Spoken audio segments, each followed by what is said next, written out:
नमस्कार मेरे प्यारे साथियों और मेरे प्यारे मित्रों, स्वागत है आप सभी का आपके अपने चैनल में जिसका नाम है सुजाता के। तो चलिए एक बार फिर से बात करते हैं। तो तैयार हो जाइए। बीपीएससी टीआरई फेज़ 2 का एग्ज़ाम जो है वो 7 तारीख से होने को जा रहा है, यानी यह 7 से स्टार्ट हो जाएगा और सबका प्रोग्राम का जो शेड्यूल है वो वेबसाइट पे दे दिया गया है। तो चलिए इसके बारे में बात कर लेते हैं।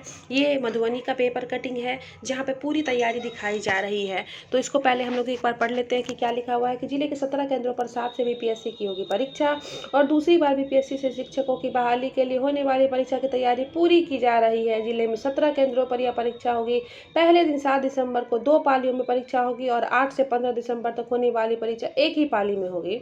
आगे देखिए कह रहा है कि इस परीक्षा को लेकर प्रशासनिक व शिक्षा विभाग की ओर से तैयारी जो है वह युद्ध स्तर पर की जा रही है। सभी केंद्रों पर सुरक्षा के कड़े इंतजाम रहेंगे। सीसीटीवी व वीडियोग्राफी से पूरी परीक्षा पर नजर रखी जाएगी। मोबाइल से संवाद प्रेषण को रोकने के लिए जैमर भी लगाया जाएगा और इन परीक्षा केंद्रों पर कुल 11,612 परीक्षार्थियों के शामिल होने की संभावना है। तो कहने का मतलब है कि सारी जो है वो मतलब पूरी वहाँ पे देख रेख की जाएगी कि आप किस तरह से उस एग्ज़ाम में अपीयर हो रहे हैं, तो कोई गलती ना करे, यानी कि मोबाइल, घड़ी, ब्लूटूथ ये सब ले जाने का कोई भी काम ना करे ताकि आपको एग्ज़ाम से जो है वो निष्कासित करना पड़े।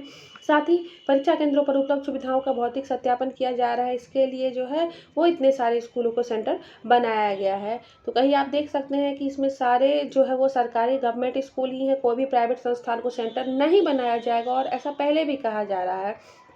साथ ही एक और चीज़ बता दूं आप लोगों को कि बिल्कुल 2-3 बातों का बिल्कुल ध्यान रखना है। पहला कि आप अपने एडमिट कार्ड के जो है वो इंस्ट्रक्शंस ज़रूर पढ़ लें कि उस पे क्या लिखा हुआ है। जब वो निकलेगा तो मैं बताऊंगी, उसके बारे में भी मैं एक वीडियो बना दूंगी कि क्या क्या लेके जाना है। और जितनी चीज़ें ही कही जाएंगी बस उतनी ही चीज़ें आप लेकर के जाएंगे, उससे एक्स्ट्रा कुछ भी नहीं लेके जाना है। क्योंकि जब हम एग्ज़ाम सेंटर पर लेके जाते हैं तो या तो उसे फेंक दिया जाता है या अगर कहीं अच्छा कॉपरेट लोग होते हैं तो रखवा देते हैं। लेकिन बहुत प्रॉब्लम हो जाती है कि आपको उस ग्रुप से, आपको उस लाइन से, रो से निकाल के थोड़ी देर के लिए अलग तरह से ट्रीटमेंट किया जाता है। तो ये सारी चीज़ें से हमें अवॉइड करना है, बचना है। प्लस जब हम लोग क्लासरूम में बैठेंगे तो बिल्कुल किसी से कोई बातचीत नहीं करनी है, आराम से खुद का एग्ज़ाम देना है। क्योंकि हमने पिछली बार देखा था कि 69th बीपीएससी का जो रिजल्ट आया था उसमें 2 स्टूडेंट को इसलिए डाइवर्ट किया गया था क्योंकि उन दोनों ने आपस में एक दूसरे का सहयोग किया था, बातें की थी। तो कहीं ना कहीं इन चीज़ों पर ध्यान रखना होगा और एक भी मौका इन आयोग को नहीं देना है ताकि वो हमें निष्कासित करने का काम कर सके। साथ ही मैंने पिछली बार जब देखा था कि बहुत सारे कैंडिडेट्स ऐसे थे, जब 2 एडमिट कार्ड ले जाने की बात कही गई थी तो वो एक ही एडमिट कार्ड लेके गए थे एग्ज़ाम में। तो ऐसी स्थिति में क्या हुआ था कि उनका एडमिट कार्ड जो है वो रख लिया गया था और उनके पास जो एक एडमिट कार्ड छोड़ना था जिसमें एक हॉलोग्राम स्टिकर डालना था। तो फिर बहुत परेशानी हो गई, बाहर नहीं जाने दिया जाता है, बहुत सारी चीज़ें फेस करनी पड़ती है। तो ऐसी स्थिति में स्टूडेंट जो है वो एग्ज़ाम देंगे या फिर टेंस्ड रहेंगे तो आता हुआ क्वेश्चन भी नहीं हो पाता है। तो ऐसी गलती इस बार नहीं करना है, तैयारी कर लेना है।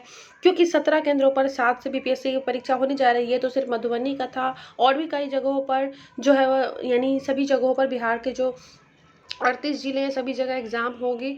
तो चलिए इसके लिए हम लोग तैयारी कर लिए। अब बहुत ही कम दिन बचा हुआ है, 7 दिन, मुश्किल से 6 दिन बचे हुए हैं। अपनी तैयारी जारी रखें, एडमिट कार्ड की चिंता ना करें। 1 से 2 दिन के अंदर एडमिट कार्ड भी इश्यू हो ही जाएगा, नहीं तो 2-3 दिनों में मुझे लगता है मिनिमम 4 तारीख तक तो एडमिट कार्ड इश्यू हो ही जाना है। तो बस अब तैयारी आपको यही करनी है। फिर मिलेंगे। जो दूर के स्टूडेंट्स हैं, जो आउट ऑफ बिहार हैं, तो उनके लिए रिजर्वेशन करना थोड़ा मुश्किल हो जाएगा क्योंकि इतने कम टाइम में तो हो नहीं पाएगा। तो सोचा जाएगा जब एग्ज़ाम है तो किसी न किसी हालात में तो देना है ही ना। ठीक है, तो चलिए एग्ज़ाम देते रहिए और अच्छा कीजिए कुछ। फिर मिलेंगे कुछ अलग नए न्यूज़ के साथ। बने रहिए मेरे चैनल के साथ। Thank you.